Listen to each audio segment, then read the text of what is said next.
muy buenos días, bienvenidos a una nueva sesión de premercado aquí en BTA, traders en YouTube, traders en TikTok, traders en Instagram.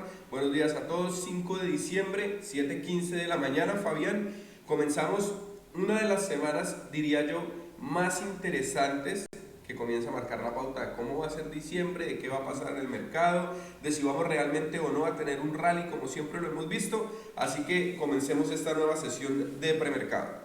Bueno, no antes sin mencionar que muy buenos días a todos también, pero también con este frío tan hermoso que está amaneciendo aquí en Bucaramanga, no olviden equiparse con los buzos de BTA. Miren estos hermosos buzos, los pueden encontrar en www.valentrading.com y allí van a encontrar diferentes estilos, modelos muy cool, los cuales van con su tipo de personalidad a todos ustedes los traders. Y bueno, comenzamos la sesión de hoy viendo el calendario económico. Ojo señores, recuerden que hoy tenemos a las prácticamente 9:45 de la mañana el índice de gestores de compras de noviembre y el mensual de octubre, y de servicios también de noviembre. Así que ojo señores, porque aquí puede haber una controversia también en cuanto a lo que se está generando en el mercado de una posible subida. Lo que hizo el día viernes fue bajar un poco y después subir otra vez para mantenerse estable en el mismo punto del cierre del día jueves, que fue prácticamente el movimiento que vimos del miércoles desastroso cuando habló la Fed. Así que recuerden que cuando prácticamente viene alguien, impulsa el mercado con un movimiento un poco irracional,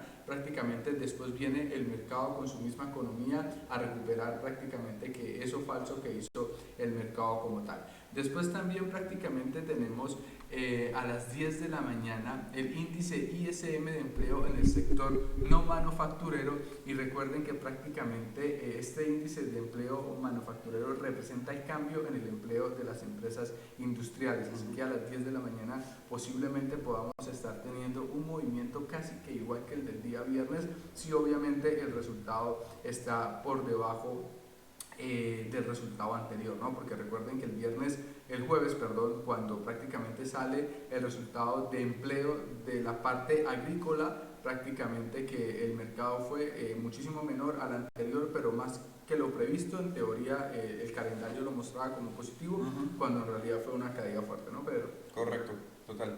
Bueno, y fuera de estas noticias, hay varias cositas bastante interesantes para tener presentes esta semana. La primera de ellas obviamente va a ser todo lo que gira en torno a Estados Unidos. Ya para nadie es un secreto que tanto las incoherencias de bancos centrales, las incoherencias de gobierno, las incoherencias de una supuesta no recesión se están quedando sin bases al ver que cada vez más y más y más empresas pues obviamente siguen actuando como si tuviésemos de fondo esa recesión económica. Entonces en Estados Unidos el viernes tenemos que tener presente que se van a publicar los datos de IPP del mes de noviembre y todo apunta a que la cifra aumente al 7.2 en términos interanuales. Eso significa que nos estaríamos desacelerando económicamente, ¿cierto?, en Estados Unidos. Entonces, eso es muy importante, es el índice de precios del productor. Hay que tener en cuenta que se excluyen los costos de alimentos y de energía, y obviamente, pues, ahí también vamos a encontrar información de muchísimo valor. Powell dijo la semana pasada que, entre comillas, se iba a ralentizar el ritmo de las subidas económicas porque se albergaba cierta esperanza de que ya estuviésemos saliendo de ese panorama complejo de recesión económica y todo lo demás, pero realmente pues nosotros ya pusimos nuestros puntos y nuestras cartas sobre la mesa y lo vemos honestamente muy lejano. Segunda cosa a tener muy presente, tenemos reunión de la OPEP. Esa reunión de la OPEP, esa reunión de la OPEP simplemente va a estar informando qué va a pasar entre Estados Unidos y todos los demás países occidentales respecto al tema de la producción de petróleo. Nosotros pues hace ya un tiempo dejamos de manejar de 100% de fondo la operativa con el Brent, con el WTI. Sin embargo, siguen siendo activos bastante interesantes para quienes los están operando al full, al 100%. Aquí pues obviamente esta reunión de la OPEP va a ser bastante reveladora esta semana.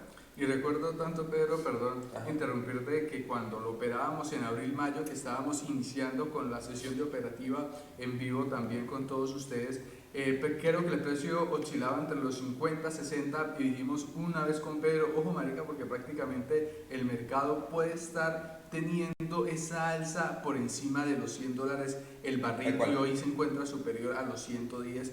Entonces también son provisiones que pueden ir a ver en nuestro canal de YouTube cuando iniciamos las primeras sesiones que operábamos el petróleo, pero recuerden que también todas estas proyecciones son análisis nuestros, no es que les estamos diciendo vayan y entren en órdenes para generar dentro de sus cuentas, ¿no? Sí, total. Sucede puntualmente que nosotros por regulación, tanto aquí en Colombia como en Estados Unidos, a nivel Latinoamérica, mercados financieros en global, debemos cuidar, y por eso es que ustedes siempre ven en cada uno de los videos que estamos haciendo un anuncio de salvedad respecto a que esto no son consejos de inversión. Sin embargo, pues ustedes se han dado cuenta que aquí nosotros compartimos las perspectivas y se han dado las cosas que nosotros hemos compartido. Así que es simplemente eso.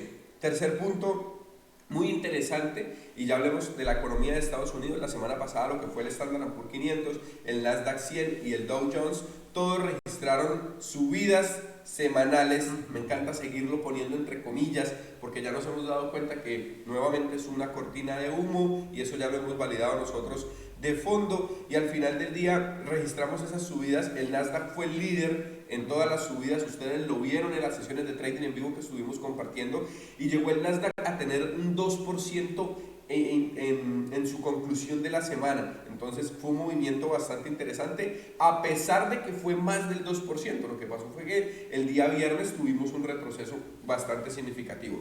El Standard & Poor's sumó el 1%, el Dow Jones un 0.2%.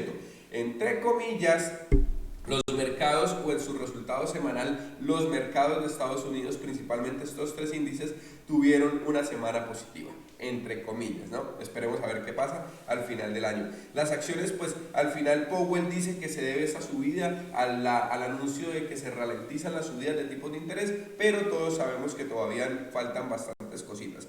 Punto número 4, bastante interesante esta semana, traders, a tener en cuenta el tema de las decisiones de los bancos centrales respecto a mantener o no los tipos de interés. Se pronuncia el Banco de la Reserva de Australia diciendo que va a mantener en su próxima reunión el día de mañana, hora Colombia, una tasa de interés del 2.85.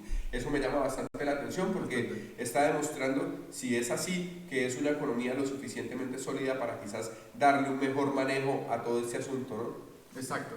Así que, ojo, porque prácticamente que todas estas decisiones de los bancos centrales también afectan tanto la parte financiera como tecnológica de la economía, así que podemos tener movimientos prácticamente que de recuperación a eso, aquello que dijo la Fed la semana pasada, ¿no? Total. Y por último, la zona de euro sí está viendo una perspectiva de alza de tipos de interés de 50 puntos básicos. Entonces, aquí están pasando esas cosas. Tenemos una inflación que tiene un objetivo del 2% en Europa, sigue siendo muy baja, y en Europa tenemos esa posible subida de tipos de interés de 50 puntos básicos. Entonces, Fabián, Stock Heatmap de Trading View. Stock Heatmap de Trading View, prácticamente que las acciones para mí están neutral bajistas, pero movimientos bajistas que salen ahí no son tan relevantes porque, como ustedes saben, la semana pasada hubo una que otra que superó casi el 8%, y todo esto debido a la tasa de desempleo masivo que hicieron la mayoría de estas entidades como Microsoft, Google, Meta y demás, así que por eso tuvieron ese tipo de recuperación. Más sin embargo, fue para mí pañitos de agua fría porque en realidad los resultados económicos siguen siendo bajistas. Sí. Entonces prácticamente que para mí este heatmap de TradingView prácticamente que nos muestra un escenario casi que neutral, bajista. Las empresas no están para una recuperación en este momento. Normalmente o posiblemente se dio fue porque la Fed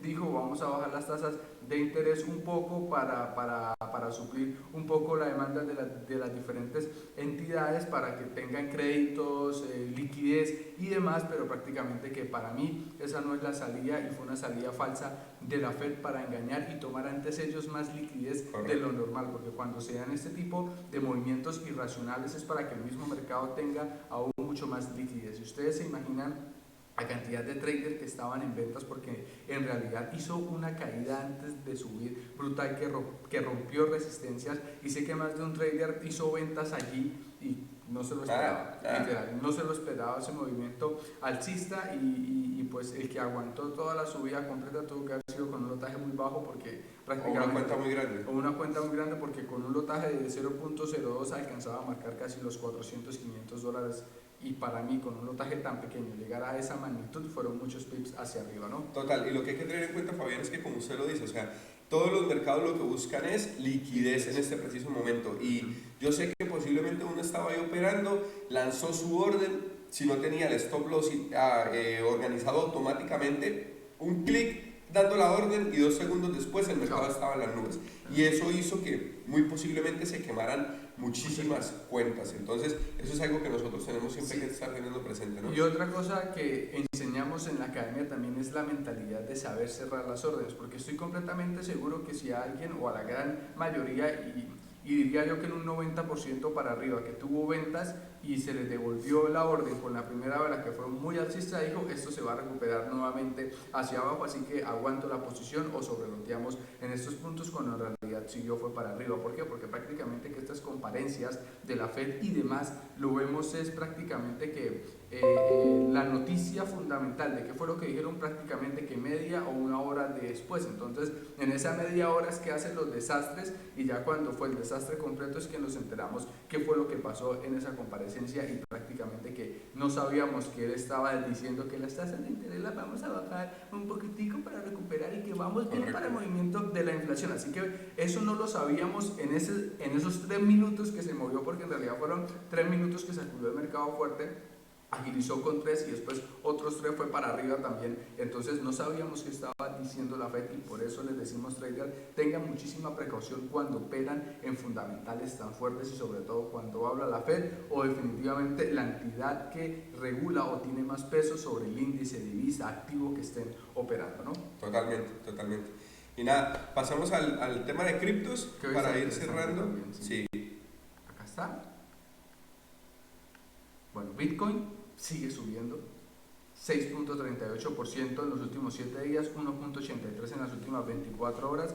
Para mí está subiendo bestial, porque prácticamente no teníamos una subida tan fuerte en las últimas 2 semanas fue que empezó a subir poco a poco, porque antes estábamos bajando. Ahora, por ahí hay un rumor que dice que chava el objetivo del Bitcoin a los $500,000 y más bien vamos para el piso de los 10,000. Entonces aquí puede ser que sea un engaño, que se presente una divergencia fuerte, y aquí lo estoy viendo en los últimos 7 días, esto puede ser una divergencia para caer más fuerte de ahí, pero prácticamente que ustedes saben que como es una criptomoneda, no sabemos qué tan volátil va a ser o qué tan fuerte puede ser un movimiento. Lo hemos visto en las criptomonedas.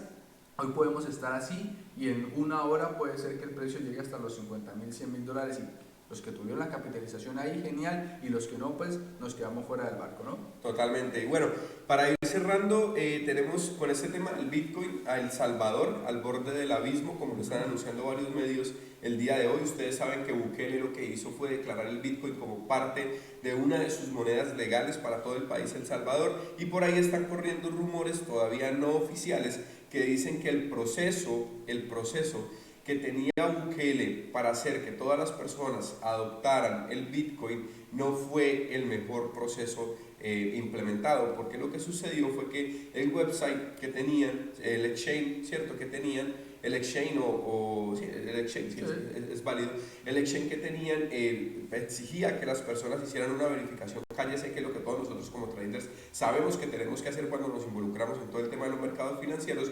Pero el punto, ¿cuál es? El punto es que esta verificación estaba tomando más tiempo de lo normal y cuando recientemente se abrió, obviamente pues el sistema colapsó. Entonces se corren rumores de que el Estado o quienes administraban ese website tumbaron la verificación KYC y prácticamente cualquier persona podía entrar y crear una cuenta sin realmente verificar su identidad. Entonces, al parecer, hay X cantidad de cuentas creadas que se crearon realmente porque el gobierno de El Salvador estaba entregándole por medio de este exchange $30 a cada una de esas cuentas nuevas que se abrieron. Entonces yo no me imagino por ahí ciertas personas inquietas abriendo una y otra y otra y otra y otra y otra y otra cuenta para poder llegar a X cantidad de cientos de miles o de millones de dólares. Entonces ese es el primer problema que enfrentó El Salvador. Y por otro lado se está hablando, y esto me parece bastante interesante, Chivo se llama la plataforma en donde se corren las transacciones en El Salvador. Y fíjese, Fabián, que yo sé que hay gente que gana dinero haciendo arbitraje, que va y compra Bitcoin en un exchange y sale y lo vende en otro exchange y gana dinero por la diferencia de precio que existe. Pero resulta que Chivo, que es la plataforma de El Salvador, se corren ciertos rumores nuevamente con los traders que están diciendo que la tasa de refresco de Chivo es de 1 minuto. Ya, entonces yo compraba ahorita y dentro de 1 minuto volvía a aparecerme una tasa nueva en Chivo. Entonces, ¿qué era lo que estaba pasando en ese minuto? La gente se iba a otro exchange, verificaba el precio dentro de ese minuto y obviamente tenía la certeza de cuál iba a ser el siguiente punto del mercado. Y ojo, entonces, porque prácticamente que cuando tú haces una transacción por cripto no hay una regulación, no tienes que hacer absolutamente nada, simplemente con tu dirección de la wallet puedes prácticamente que recibir todo ese capital de esas cuentas nuevas creadas. Por eso, como lo mencionaba Pedro, puede haber mucha gente curiosa haciendo eso, apertura de cuentas irreales, porque prácticamente no hay una regulación de por medio para verificar. El gobierno deposita sus $30 en esa cuenta, que es tan sencillo retirarlas hacia un destinatario que no está regulado tampoco, ¿no? Así que ojo, porque prácticamente aquí podemos ver otro golpe duro para la cripto. Sí. Puede ser un golpe durísimo, porque Chiva es una de las también plataformas buenas con el que en El Salvador, Chivo. Sí, pero también en otros países para el tipo de intercambio de esta cripto. Así que ojo, porque la capitalización de esa plataforma también puede estar siendo afectada si el gobierno decide retirar lo poco que queda, pues porque cuando ellos hicieron este tipo de transferencias, creo que el Bitcoin estaba sobre los $48,000, $40,000, y fíjense que hoy están en los 17,000, así que han perdido muchísimo capital. Y pues bueno, ya con esto, señores, nos despedimos. Nos vemos en la sesión de premercado el día de mañana. Nos vemos más tarde en la sesión de trading en vivo. Correcto, chao, chao.